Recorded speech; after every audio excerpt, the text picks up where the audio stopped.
Shalom sa inyong lahat. Anak ko, makinig ka sa aking salita.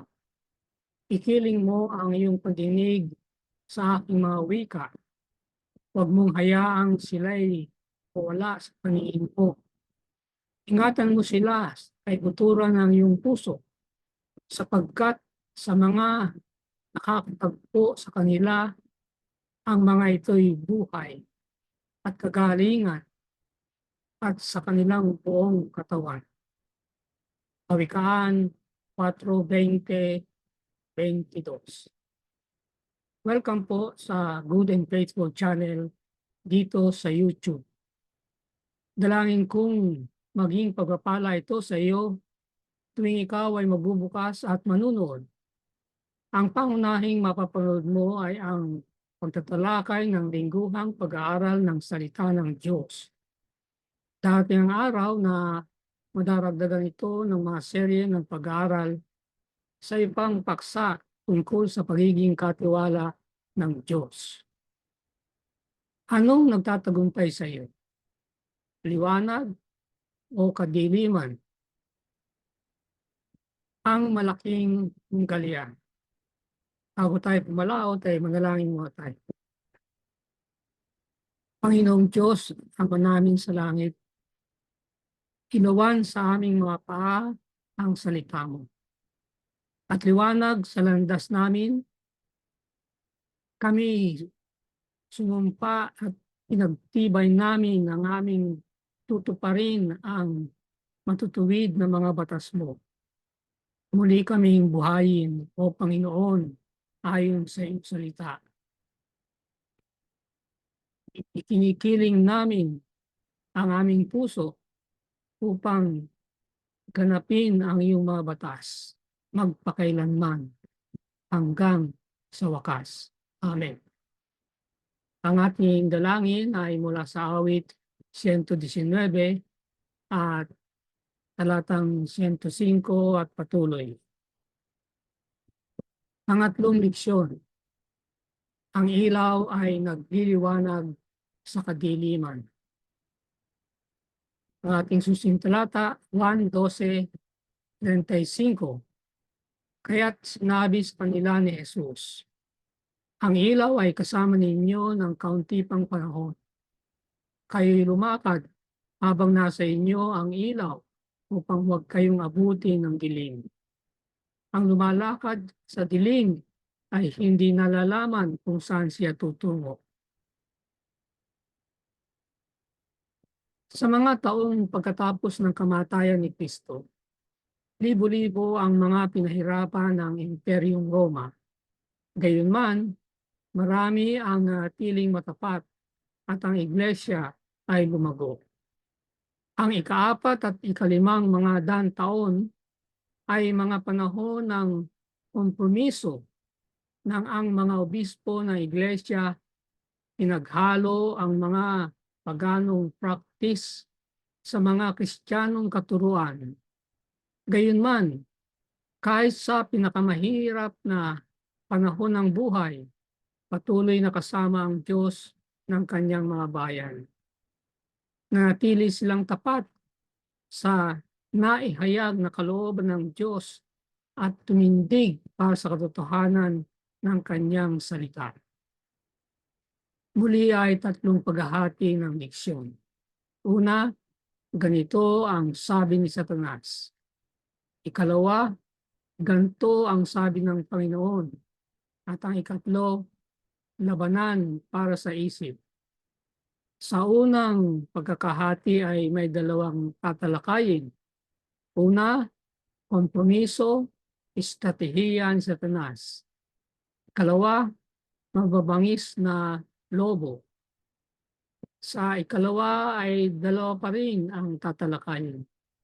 Pangangalagaan ng salita at pangangatwiran ng tao na hiwalay sa kasulatan. At sa huli, pangatlo, sa pagitan ni Kristo at Satanas. Unang pagkakahati, ganito ang sabi ni Satanas. At una, sa dalawang pagtatalakay, Kompromiso, estratehiya ni Satanas. Ang ating talata ay Juan 8:44. Kayo'y mula sa inyong amang Diablo, at ang nais ninyong gawin ay ang kagustuhan ng inyong ama. Siya'y isang mamamatay tao buhat pa sa pasimula, at hindi nanindigan sa katotohanan sapagkat walang katotohanan sa kanya. Kapag siya ay nagsasalita ng kasinungalingan, siya ay nagsasalita ayon sa kanyang sariling likas, sapagkat siya ay isang sinungaling at ama ng kasinungalingan. Dalawang karakter. Juan 14:6. Sinabi ni Jesus, "Ako ang daan at ang katotohanan at ang buhay. Sino man ay hindi makakarating sa Ama kundi sa pamagitan ko." Juan 8:44. Kayo'y mula sa inyong amang Diablo, at ang nais ninyong gawin ay ang kagustuhan ng inyong ama. Siya'y isang mamatay tao buhat pa sa simula at hindi nanindigan sa katotohanan, sapagkat walang katotohanan sa kanya. Kapag siya ay nagsalita ng kasinungalingan, siya ay nagsasalita ayon sa kanyang sariling likas, sapagkat siya ay isang sinungaling at ama ng kasinungalingan. So, dalawang pag-uugali ito. Ang una ay patungkol sa Panginoong Hesus na siya ang katotohanan. At sa Juan 8 naman, sinasabi na ang demonyo ay walang katotohanan sa kanya. Ang sinasabi ni Jesus ay totoo dahil siya ang may akda ng katotohanan. Ang katotohanan ay nagmumula sa puso ng Diyos na marunong sa lahat, mapagmahal sa lahat, nakakaalam ng lahat. Siya ang pundasyon ng realidad at ng lahat ng katotohanan. Pinahina ni Satanas ang kumpiyansa sa salita ng Diyos. Kinokontra ang nahayag na kalooban ng Diyos, pinipilipit ang kasulatan, at kung minsan ay mali ang pagsipi sa Biblia para sa kanyang kalamangan. Ang katotohanan ng salita ng Diyos. Kawikaan 23:23. Pumili ka ng katotohanan at huwag mong ipagbili naman. Pumili ka ng karunungan, ng pangaral at kaunawaan. 1:17. Pabanalin mo sila sa katotohanan, ang salita mo ay katotohanan. 1:8-32. At iyong malalaman ang katotohanan, at ang katotohanan ay magpapalaya sa iyo. Ang estratehiya laban sa Biblia. Estratehiya ni Satanas. Alam ni Satanas na ang banal na kasulatan ay bibigyang kakayahan ng tao upang unawaan ang kanyang mga pandaraya at mapaglabanan ang kanyang kapangyarihan. Ito'y sa pamamagitan ng salita na kahit ang tagapagligtas ng sanlibutan ay nilabanan ng kanyang mga atake. Sa bawat pagsalakay, iniharap ni Kristo ang kalasag ng walang hanggang katotohanan, nagsasabing nasusulat. Sa bawat mungkahi ng kaaway, sinalungat niya sa pamamagitan ng karunungan at kapangyarihan ng salita. Malinaw na may kapangyarihan ang mga salita ng Diyos laban sa kasinungalingan ng demonyo. Upang mapanatili ni Satanas ang kanyang impluwensya sa tao at maitatag ang awtoridad ng pangpapang mang-aagaw dapat niyang panatilihin sila sa kamangmangan ng kasulatan. Dadakilain ng Biblia ang Diyos at ilalagay ang may hangganang tao sa kanilang tamang katayuan. Kaya ang mga banal na katotohanan nito ay kailangang maitago at mapigilan. Ang pangangatwirang ito'y hiniram ng Romanong Iglesia. Sa loob ng daan-daang taon, ang sirkulasyon ng Biblia ay pinagbawal. Sa katunayan, sa panahon ng Dark Ages ay hinuhuli ang may makitaan ng banal na kasulatan kahit mga sipi nito. At ang lahat ng ito ay para mapanatili ang tao na mangmang sa salita ng Diyos. Pinagbawalan ng mga tao na basahin ito o magkaroon ito sa kanilang mga tahanan. At ang walang prinsipyo, mga pari at obispo ay binigyang kahulugan ang mga katuruan nito upang panindigan ang kanilang mga pagpapanggap. Yan ang nangyari ng napakahabang panahon na. Kung sa ngayon ay makakakita tayo ng isang samahang pangrelihiyoso na hindi pinahihintulutan o hindi ni-encourage ang kapatiran, ang mga miyembro na bumasa ng Biblia, magkaroon ng sariling Biblia, magdala ng Biblia sa mga pagpupulong, ginagawa nila itong estratehiyang ito ng demonyo. Ano yun? Mapanatili ang mga tao na mangmang sa salita ng Diyos at aasa lamang sa pagpapaliwanag ng mga nangangaral sa loob ng iglesia. Kaya ang Papa ay naging kinilala halos sa buong daigdig bilang ang kahalili ng Diyos sa lupa, pinagkalooban ng autoridad sa iglesia at estado. Pangalawang pagtatalakay, pambabangis na lobo, mga gawa 20, 29 at 30. Alam ko na pag-alis ko ay papasok sa kalagitnaan ninyo ang mababangis na asong gubat na walang patawad sa kawan.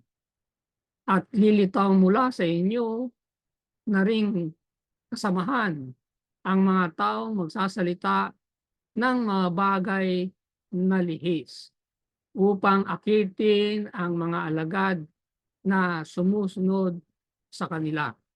Ang nakakatakot dito sa mga mababangis na lobong ito ay hindi makikitang ilantera ang kanilang likas. Nagtatago sila na parang mga maaabong tupa pero mga maninilang lobo. Yan ang ginabalaan ni Pablo sa mga sinulatan niya ng panahong iyon. Ang layunin ng payo ni Pablo ay upang ihanda ang iglesia para sa darating. Sa mga siping ito ay kanyang inilalarawan ang kanyang pangunahing alalahanin ang dumarating na pagtalikod. Papasok sa kalagitnaan ninyo ang mababangis na lobo. Haharapin ng mga mananampalataya ang mabangis na pag-uusig mula sa loob ng iglesia.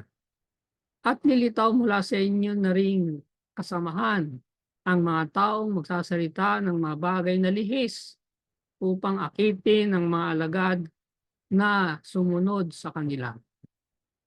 Papasok sa iglesia ang mga maling panampalataya. Ipapalit ang mga maling doktrina sa makadiyos na katotohanan. Ang mga paganong practice ay mangingibabaw. Sa ika-4 at ika-5 daan-daang taon, banayad na gumapang ang kompromiso sa Kristiyanong Iglesia na ang pagsulong ng misyon ang magiging malamang na ikakatwiran. Yun ang katwiran nila, sinusulong ang misyon. Subalit, ang kakilakilabot na resulta ay isang pag-alis mula sa katotohanan ng salita ng Diyos. Isang lumalabag sa batas. Sapagkat ang hiwaga ng kasamaan ay gumagawa na 2 Tesalonica 2:7. Itong pag-alis ay lalago sa mga susunod na daang taon. Nagpapasimula na, sabi ni Pablo. Kahit sa panahon ni Pablo ay unti-unting pag-alis mula sa katotohanan ng salita ng Diyos tungkol sa pagsunod sa kautusan ng Diyos. Upang gawing mas katanggap-tanggap ang Kristyanismo sa mga paganong dumarating sa Kristiyanong Iglesia. Ang mga paganong Diyos ay binigyan ng ibang pangalan bilang tinaguriang santo. At ito ay totoo. Sa St. Peter's Basilica sa Roma, may isang matandang tansong estatwa ng Romanong Diyos na si Jupiter na pinalitan ng pangalan at ginawang San Pedro. Ang linggo, ang araw ng pagsamba para sa Diyos na araw, ay unti-unting hiniram bilang ang araw ng Kristiyanong pagsamba, bilang parangal sa muling pagkabuhay. Ikalawang pagkakahati. Ganito ang sabi ng Panginoon. Una, sa dalawang pagtatalakay, ang pangangalagaan ng salita. 2 Timoteo 3:16. Ang lahat ng mga kasulatan ay pinasihan ng Diyos at mapapakinabangan sa pagtuturo, sa pagsaway, pagtutuwid, at pagsasanay sa katwiran. Ito yung mga pag-iingat na maasahan mula sa salita ng Diyos. Proteksyon mula sa pandaraya. Ang ating unang talata, Juan 17:15 hanggang 17. Ang aking dalangin ay ingatan mo sila mula sa masama. Pabanalin mo sila sa katotohanan. Ang salita mo ay katotohanan. Mga Gawa 20:32. Ipinagkakatiwala ko sa iyo o kayo sa Diyos at sa salita ng kanyang biyaya na makapagpapatibay sa inyo. Ang Biblia ay ang hindi nagkakamaling kapahayagan ng kalooban ng Diyos. Naghahayag ito ng panukala ng langit para sa kaligtasan ng tao. Dahil lahat ng mga kasulatan ay kinasihan ng Diyos, ito'y mapapakinabangan sa pagtuturo, sa pagsaway, pagtutuwid, at sa pagsasanay sa katwiran. Ibig sabihin, lahat ng kasulatan ay kinasihan ng Diyos. Hindi ang ilang bahagi o ang ilang bahagi ay higit na kinasihan kaysa iba. Hindi, pantay-pantay ang pagkasi ng Diyos, lahat ay kinasihan. Ang buong Biblia ay dapat tanggapin bilang ang salita ng Diyos. Kung hindi, ang pintuan ay bukas na bukas para sa pandaraya. Pangwakas na pamantayan para sa pagkaunawa ng katotohanan. Buong linaw na inihahayag ng Biblia ang walang hangganang pag-ibig ng Diyos sa liwanag ng malaking tunggalian. Naglalantad din ito ng mga maling akala ni Satanas at naghahayag ng mga pandaraya ng dyablo. Kinamumuhian ni Satanas ang salita ng Diyos at ginawa ang lahat ng posible sa buong mga daang taon upang sirain ang impluwensya nito. At nabanggit ko na nga na ipinagbawal na basahin ito o pagkakaroon ng banal na kasulatan. Napapasalamat tayo na sa ating panahon ay kalat na kalat ang Biblia dahil sa mga Bible societies ay available ang iba't ibang mga sipi ng Biblia at karaniwan ay sa mga halagang kaya ng tao, hindi katulad ng araw. Ngunit ang tanong, binabasa ba ng tao ang salita ng Diyos ngayon na hindi ito pinagbabawal at madaling magkaroon? Yan ang isang malaking katanungan. Ano ang malalaman natin tungkol sa panukala ng kaligtasan kung wala ang Biblia? Gaano karami kung meron man ang maunawaan natin tungkol sa pagkapanganak, buhay, mga katuruan at misteryo ni Kristo? Kung wala ang kasulatan, mapapasimulan kaya nating maunawaan ang lalim ng sakripisyo ni Kristo, ang kalwalhatian ng kanyang muling pagkabuhay, ang kapangyarihan ng kanyang pamamagitan, at ang kamahalikaan ng kanyang pagbabalik? Lahat ng mahalagang katotohanan ay naihayag, naituro, at naidiin sa salita ng Diyos. Ito at ito lamang ang dapat na maging pangwakas at panghuling pamantayan para sa pagkaunawa ng banal na katotohanan. Makibaka laban sa paninira sa inspirasyon ng Biblia. Dapat tayong makibaka laban sa lahat ng pagtatangka upang sirain ang inspirasyon nito. Nagdadala ng pagdududa tungkol dito kahit pa kapandaya, kahit pa mula sa mga samantalang nagsasabi ng malaking pagmamahal sa Biblia. Sabihin, sinasabi nilang mahal nila ang Biblia, pero katiliwas ang kanilang sinasabi. Marami ang sobrang nakatuon sa bahagi ng tao sa kasulatan na ang Biblia ay nagiging salita ng tao sa halip na salita ng Diyos. Nakalulungkot pero maraming teologo at Kristiyano ang nangangatwiran na ang Biblia ay sinulat ng mga hari, pastor, isang mangisda, mga pari, makata, at ibang mga ibinabahagi ang kanilang pagkaunawa at puro-puro sa Diyos sa kanilang panahon at lugar. Bakit tayo na nabubuhay sa ika-21 taon ay talagang bibigyang pansin ang kanilang iniisip, lalo na tungkol sa inaakala nilang saligan ng ating pag-asa para sa walang hanggan? Hindi dapat.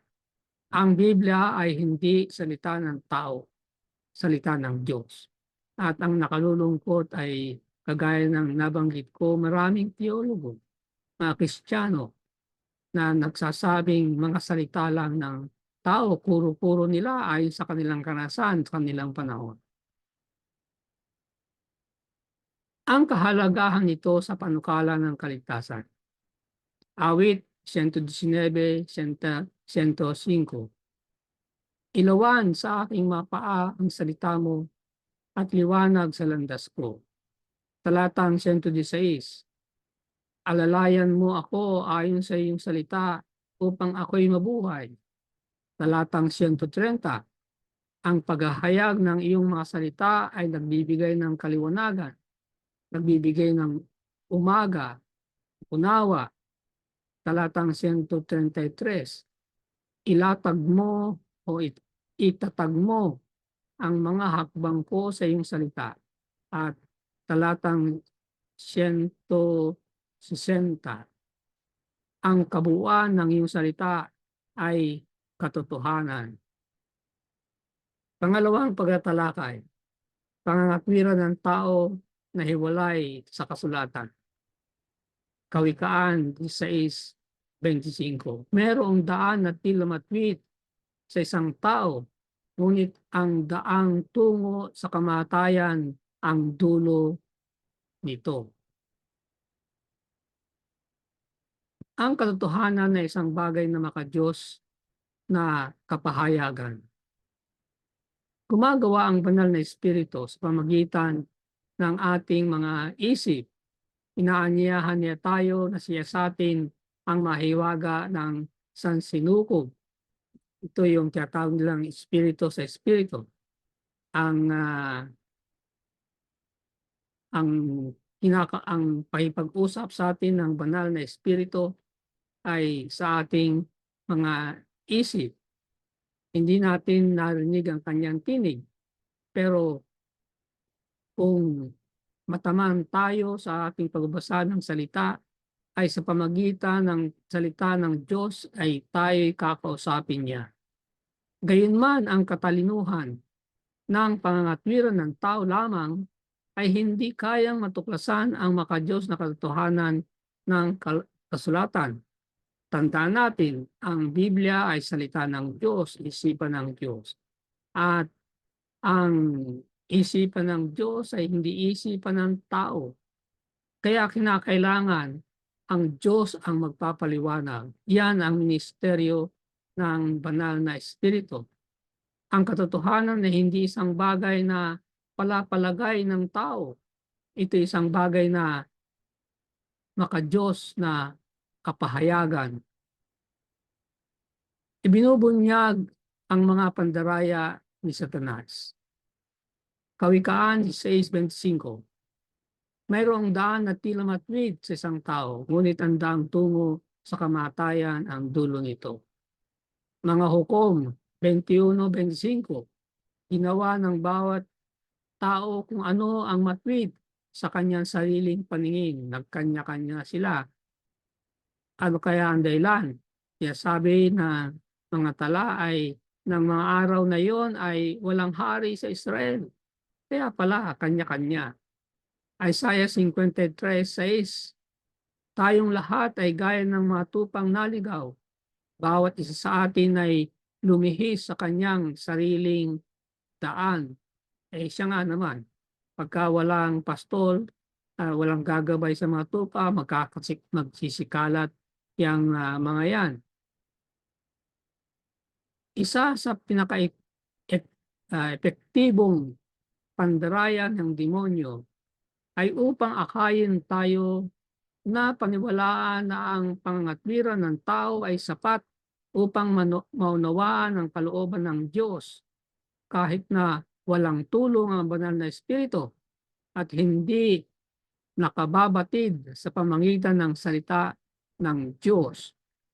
Maaaring may isang daang tila tama sa atin o kahit pa sa buong kultura, subalit maaari itong lubos na mali sa mga mata ng Diyos ay sapat upang maunawaan ang kalooban ng Diyos.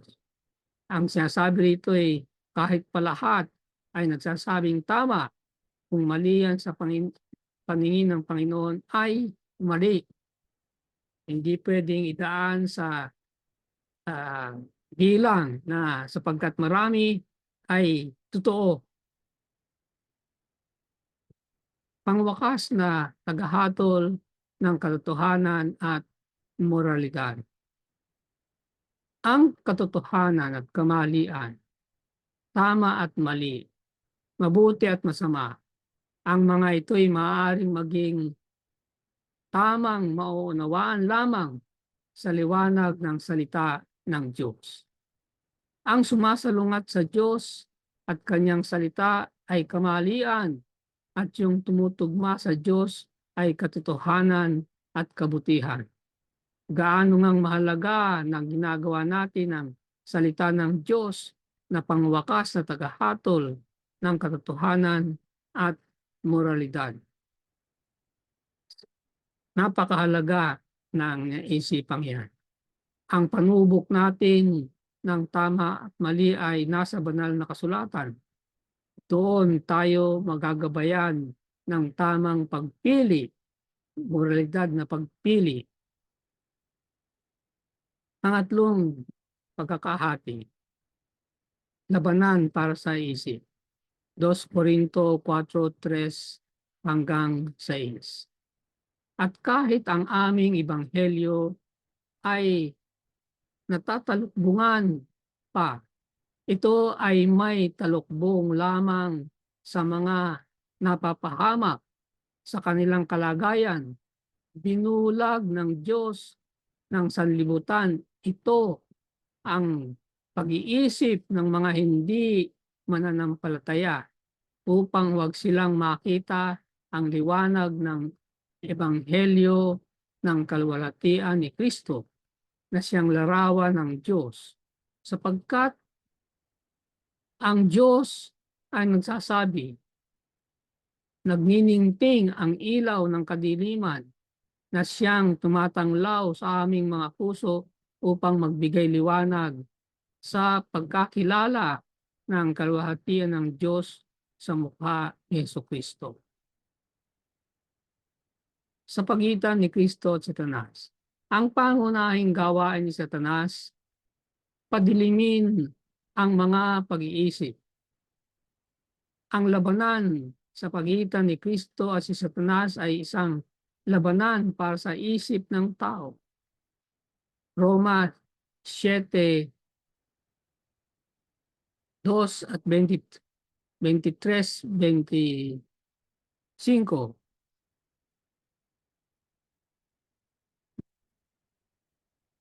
Subalit nakikita ko ang kakaibang kautusan sa aking mga bahagi na nakikipagbaka laban sa kautusan ng aking pag-iisip at ako'y binibihag sa ilalim ng kautusan ng kasalanan na nasa bahagi ng aking katawan. Kaya nga ako mismo ay naglilingkod sa kautusan ng Diyos sa pamagitan ng aking pag-iisip, ngunit sa pamagitan ng laman ay sa kautusan ng kasalanan.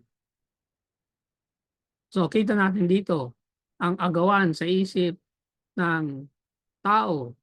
Kaya nga madalas naman ninyo na ang malaking tunggalian ay nasa tao mismo. Roma 12:2, huwag ninyong tularan ng sanlibutan ito, kundi magbago kayo sa pamagitan ng pagbabago ng inyong pag-iisip. 2 Corinto 3:14, ang kanilang mga pag-iisip ay binulag dahil sa hanggang sa ngayon na tili pa rin ang mga lambong na iyon ay hindi naalis sa pagbasa ng lumang tipan. Ang lambong na iyon ay kinuha na kay Kristo. Kaya sila ay bulag, ay mayroong nakatakip sa kanilang mga mata kahit nagbabasa sila ng banal na kasulatan. Kasi hindi pa natanggal yung takip na yun at yun ay matatanggal lamang sa pamagitan ni Jesucristo. Filipos 2:5, magkaroon kayo sa inyo ng gantong pag-iisip na kay Kristo Jesus din naman. Filipos 4:7-8, at ang kapayapaan ng Diyos na hindi maaabot ng pag-iisip ang mag-iingat sa inyong mga puso at mga pag-iisip kay Kristo Jesus. Kahuli-hulihan mga kapatid, anumang bagay na totoo, anumang bagay na kagalang-galang, matuwid, malinis, kaibig-ibig, papuri-puri, anumang kagalingan, nararapat papurihan, ay isipin ninyo ang mga bagay na ito. Yan ang panlaban natin. Ginagawa niya ito sa pamagitan ng pagpigil sa kanila mula sa pag-aaral ng salita ng Diyos. No? Ito yung pagpapatuloy ng ang pangunahing gawain niya ay gawing madilim ang isip ng tao. Sa pamagitan ng paggulo ng mga kapangyarihan ng isip, sa pamagitan ng mga kalabisan ng katawan at kaluluwa, sa pamagitan ng lubos na pag-uukupa ng isip sa mga bagay ng buhay, masyadong abala ang isip sa ibang bagay, wala sa Diyos. At sa pamagitan ng apela sa kayabangan at pagdakila sa sarili. Si Jesus ang ilaw ng sangkatauhan. At naging tao ang salita at tumahang kasama namin at nakita namin ang kanyang kaluwalhatian gaya ng sa tanging anak ng Ama, puspos ng biyaya at katotohanan. Juan 1:14. Sa panahon ng unang mga daang taon, ang Kristiyanong Iglesia ay kinilala ang mga pandaraya ng demonyo sa maluwalhating liwanag ng Ebanghelyo, ang liwanag ng pag-ibig, biyaya at katotohanan ni Kristo ay sumikat sa kadiliman.